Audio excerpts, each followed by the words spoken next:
Welcome back to ABC 7 Extra Sunday. I'm Mark Ross. Our guest tonight is Ricardo Mora, the new CEO of the El Paso Chamber. Mr. Mora, the twin plants have been a part of El Paso and Juarez for decades. But as ABC 7 reported last month, Maquiladoras and Juarez lost 35,000 jobs between May of 2023 and April of this year. And of course, that in turn can affect operations on this side of the border. So I know you're on the board of Desarrollo Económico in Juarez. How can the El Paso Chamber help? Well, obviously the manufacturing industries, or the maquiladoras across the border, have been an economic driver for this region, and they do affect both sides of the border. So Desarrollo Económico of Ciudad Juárez plays a very important role in understanding the data that is coming out from these maquiladoras, why they're relocating to the city, or even, as you mentioned, the jobs that are being readjusted, and that has to do with the political landscape in Mexico regarding, the increase in pay wages.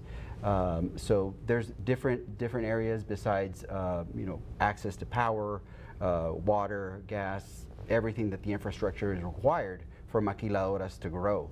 So I do believe that the Chamber is in a position to really be able to help on the U.S. side to have a voice for these industries that are working both sides of Mexico and the United States, and have a presence in Washington, or on a national and state level.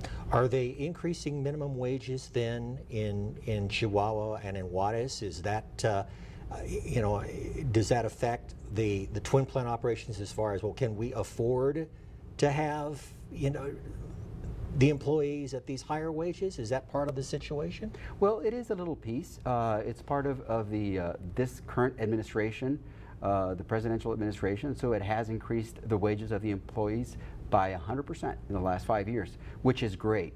And the community is also seeing differences, because now they have more money to spend, so the economy is still thriving.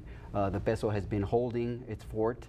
Till recently, it's been very strong, and it is one of the points. But it's still a very good country to invest in. Labor in Mexico is now very specialized. It's not as it was 40 years ago. It's specialized labor. I mean, you'd be surprised when you visit plants like Bosch or BRP or Foxconn that are building these great items that we all use in the United States.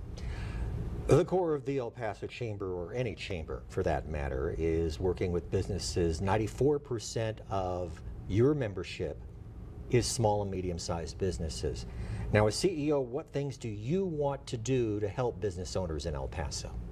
Well, I'd like to learn more about our businesses that are part of the chamber. We have a Walkabout Wednesdays, and I had the opportunity to go this Wednesday and meet a couple of our potential and existing small businesses. I have been a small business owner for the past 30 years, and I know the pains of driving a business and having to make payroll and trying to scale your business and getting the right tools to be able to scale your business while you're trying to operate. So I believe the Chamber is an ally to the businesses. I want to open the doors to any business that doesn't know about the Chamber, and to let us visit. And if they like to, please contact me directly or any of our staff. We have an amazing staff that is ready to visit businesses and guide them to the resources, because in all, the Chamber is really helping set the conditions for economic prosperity in our region for now close to 125 years. As a native El Paso, one of the things I've seen is so many small businesses start up, 6 months later, they're gone. What can the El Paso Chamber do to help these businesses who are struggling to stay open, keep their doors open, keep people employed? Well, the El Paso Chamber definitely needs to be out there in the community, and we are. It has different programs and partnerships. We need to expose all these partnerships to the community, alongside with our partners, the Hispanic Chamber, the Borderplex Alliance, the SBD Center at El Paso Community College. There are just so many resources that small businesses do not know about. But the Chamber is a convener of all these tools that can allow small businesses to grow. And we're there for them. So we expect to be running our partnerships with stakeholders for this to happen.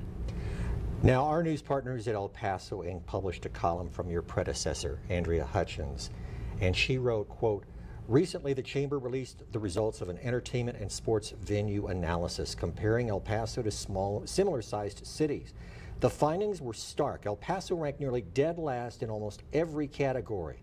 This study should serve as a call to action," end quote.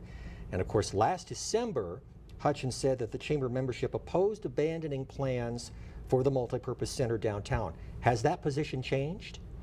Well, the arena has, as we all know, has been a topic of conversation. And I do believe the Chamber can bring together, under my leadership, the stakeholders to make the best decision for our community. That's just, what the Chamber does. What about the proposed Northeast Amphitheater? Has the Chamber taken a position on that? Yeah, on that, I'm not able to respond to that. As you know, it's first day on the job, and right. I'm still learning the ropes and getting to know everything. So. Okay. Now, this past Monday, county commissioners approved adding 2 bond members to the general election ballot in November. One was a capital improvement bond valued at $324 million. The other, University Medical Center's bond, $397 million. What is the membership telling you as you've been out in the community as you prepare for your first day officially on the job? What is the membership telling you about these bonds? Have you heard anything? Yeah, right now the conversations that we've had with small businesses, or at least in my case, have been really more in detail about their small business dealings, whether it's with permitting, whether it's with opening a small restaurant. They're really not at the level of the engagement for the bond, but I do believe that having potential bonds like these could increase our community growth in terms of economic development. And we should embrace having these conversations to understand them very clearly so our community can be part of them and expose everybody to understand what these mean in the longer term. When we return, we'll dive a little deeper into some of the El Paso Chamber's programs and initiatives with Ricardo Mora, the new CEO of the Chamber. Stay with us. You're watching ABC 7 Extra Sunday.